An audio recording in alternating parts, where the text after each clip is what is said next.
Hello friends, ഏവർക്കും പുതിരിയിലേക്ക് നമസ്കാരം. Hunt എന്ന ചിത്രത്തിൻ്റെ ഒഫീഷ്യൽ റിലീസ് അപ്ഡേഷനും ഒപ്പം ചിത്രത്തിൻ്റെ ഏറ്റവും പ്രധാനപ്പെട്ട ട്രെയിലർ അപ്ഡേഷനുമായി ഇന്നൊരു വീഡിയോ ഭാഗത്ത് വീഡിയോയിലേക്ക് വരുമ്പോൾ വീഡിയോ ലൈക്ക് ചെയ്യുക, ചാനൽ സബ്സ്ക്രൈബ് ചെയ്യാൻ വേണ്ടി ശ്രമിക്കുക. ഷാജി കൈലാസിൻ്റെ സംവിധാനത്തിൽ ഭാവന പ്രധാന വേഷത്തിലെത്താൻ പോകുന്ന ചിത്രമാണ് ഹണ്ട്. എല്ലാ സിനിമാ പ്രേമികളും ഒരേപോലെയാണ് ചിത്രത്തിൻ്റെ ഓരോ അപ്ഡേഷനും അറിയാൻ വേണ്ടി കാത്തിരുന്നത്. ഹണ്ട് എന്ന ചിത്രത്തിൻ്റെ ഒഫീഷ്യൽ ടീസറിനൊക്കെ നല്ല മികച്ച അഭിപ്രായം തന്നെ സ്വന്തമാക്കാൻ വേണ്ടി സാധിച്ചിട്ടുണ്ടായിരുന്നു.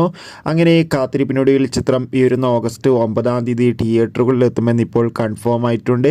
അതോടുകൂടി ചിത്രത്തിൻ്റെ ഒഫീഷ്യൽ ട്രെയിലർ ഈ ആഴ്ച തന്നെ പുറത്തുവരും. എന്തായാലും കാത്തിരിക്കാൻ നമുക്ക് ഹണ്ട് എന്ന ചിത്രത്തിൻ്റെ കൂടുതൽ അപ്ഡേഷനായി. എത്ര പേരാണ് ഈ ചിത്രത്തിൻ്റെ റിലീസിന് വേണ്ടി കാത്തിരിക്കുന്നത്? തീർച്ചയായും കമൻറ്റ് ബോക്സിൽ രേഖപ്പെടുത്തുക. ഈ വരുന്ന ജൂലൈ ഓഗസ്റ്റ് മാസം ധാരാളം ചിത്രങ്ങൾ ഇനി അങ്ങോട്ട് OTT റിലീസ് ചെയ്യാൻ പോവുകയാണ്. നമ്മുടെ ചാനൽ ഭാഗം പരിശോധിച്ചാൽ ആ വീഡിയോ ഒക്കെ നിങ്ങൾക്ക് കാണാം. അതൊക്കെ ഒന്ന് കാണുക. Bye bye.